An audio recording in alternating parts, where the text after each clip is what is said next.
Life is perfect today. I wouldn't want to spend it any other way. So this here's Grandma and Grandpa. This here's Grandpa. We'll use first names as usual. This here's Grandpa Neil. We just call him Pops. And here's Gemma. And we're going to try out a new segment here. We'll call it Story Time with Pops and Gemma. Grandma doesn't tell stories. She cracks the whip and slings the cane around. I'm teasing. Go ahead, Pop. You had a story for us. This is one story that's been passed down from my granddad to my dad, and my dad passed it on down. Supposedly it was his granddad. Let me get this right. His great-granddad.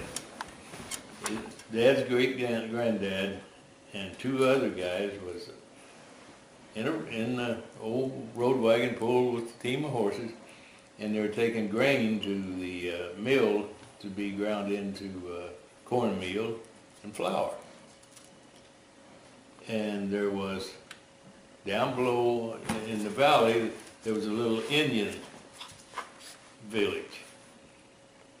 And there was a Indian woman walking along with something in her hand. I don't remember what she's carrying now.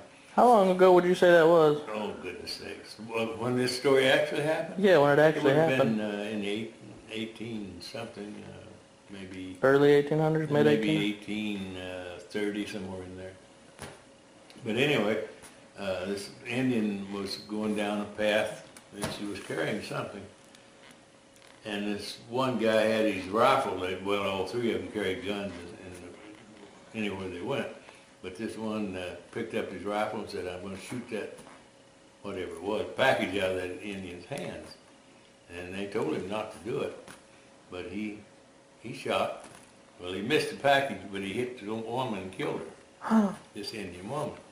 So they went on down the road just a little ways, and here's all these Indians on horses in the middle of the road.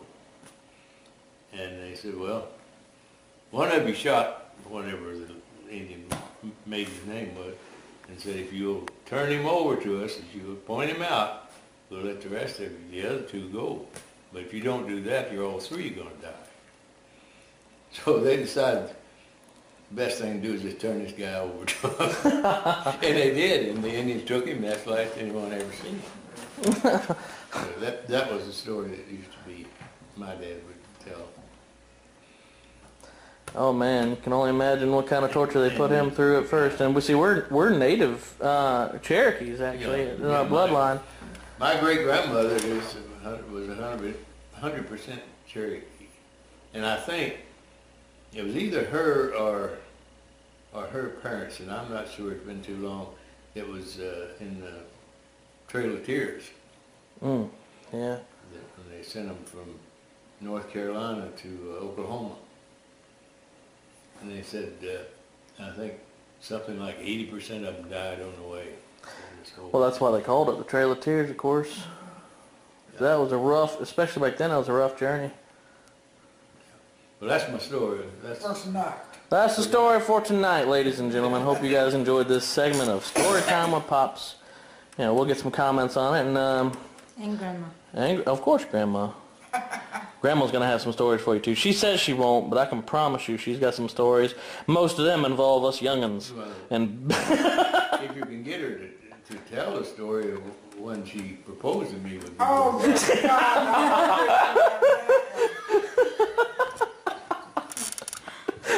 I wouldn't tell the story that I told that I had involved with Harold as high school, but I'd have to use one cuss word in it.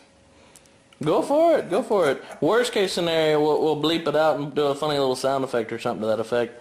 But unless it's like not too bad, then it'll be fine. It's not But if it's an F word, we'll probably bleep it out and put a funny little... It was when Admiral was on strike. It was in the middle of the 60s somewhere. Okay, Admiral was on strike, so I was walking picket duty. And Harold, our middle child, was going to go look for a job. That'd be my Uncle Harold. He's, yeah. He Go was ahead. going to go look for some work, and he was going to go to the unemployment office. But I had to write a note to school. And so on this note to the high school I wrote that Harold had an appointment, so to let him out at school like at 2 o'clock. And Harold said, "Mom, they'll want to know what my appointment is for."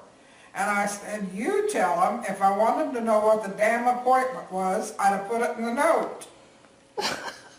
So when they asked him, that's exactly what he told them. So therefore, he got kicked out of school, but he had in-school detention. In-school suspension? Because they couldn't get a hold of me. Well, when he got home that night, he was furious at me because they couldn't get me. So I called the high school, but the boys' counselor was already gone. So I left word for him to call me. So the next morning he called, and he said, well, it was about the note. And I said, "Yes, I understand it was about the note, and you better be glad you didn't get a hold of me last night, that you got a hold of me this morning instead of last night." "Well, I just knew he didn't tell you." I said, "Oh, yes, he did. I didn't want to raise a liar, and if I'd have want you to know what his appointment was, I'd have put it in the damn note." So that was my story. Did he get out of suspension after that, or did he get out of trouble at least? It was just for that afternoon that he was put in suspension. Bet they wish they could have put you in suspension then. No, I never had no more dealings with any notes. Fair enough.